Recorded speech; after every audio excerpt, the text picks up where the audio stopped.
everybody. Hope your day's going well and your week's been going well. My family are camping at Bledsoe Creek right now, so that's where we're filming from. Just a few minutes this afternoon, I'd like for us to look at a couple of passages in Ecclesiastes.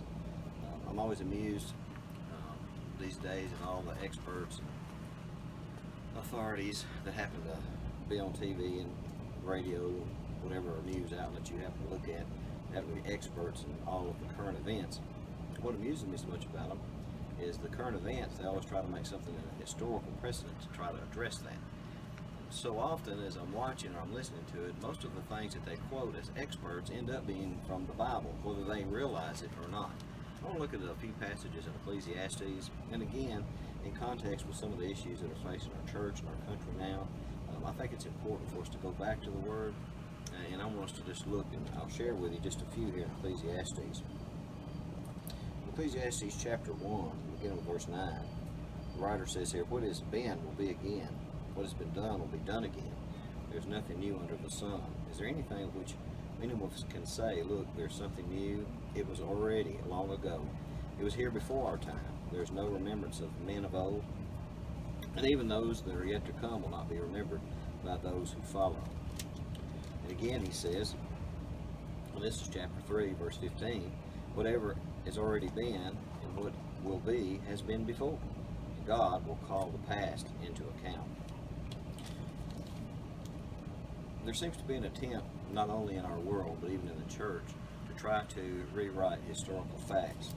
There's a danger there. It's okay to go back and learn from history, and we should, because it keeps us from repeating mistakes, which apparently we always do.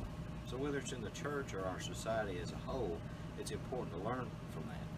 The danger sometimes comes, though, is when we go back in time and we try to fix sometimes a 20th century or 21st century set of morals and values on people that lived centuries ago. Sometimes we do that to our own disservice.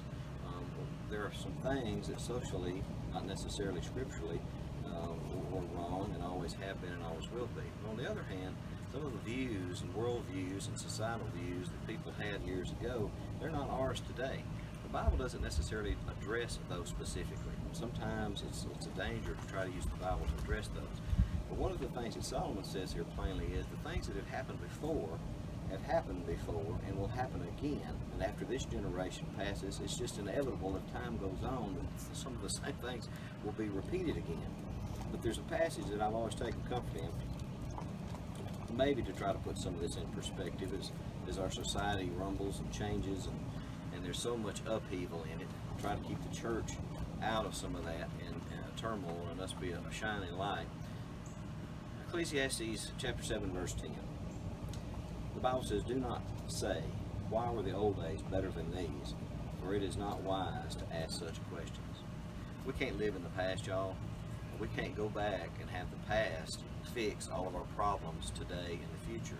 You can learn from it, but we've got to look forward. Don't look back. There are some things that we need to change. That's a fact. We need to change in our society. We need to change in looking forward, correct the mistakes that have been done even in the Lord's church, and try to improve, always improve. I think it's important for us to do that. We can't get stuck in a pattern, though, of trying to look back to fix all the problems of the future. Learn from it, but not necessarily use those as repair tools. I hope you've enjoyed the Bible study. I'll see you Sunday morning, Lord willing. We're meeting again, one service, 9 o'clock on Sunday morning, and we're meeting again on Sunday night at 5 o'clock. So look forward to seeing you then. Until then, thanks. So.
God.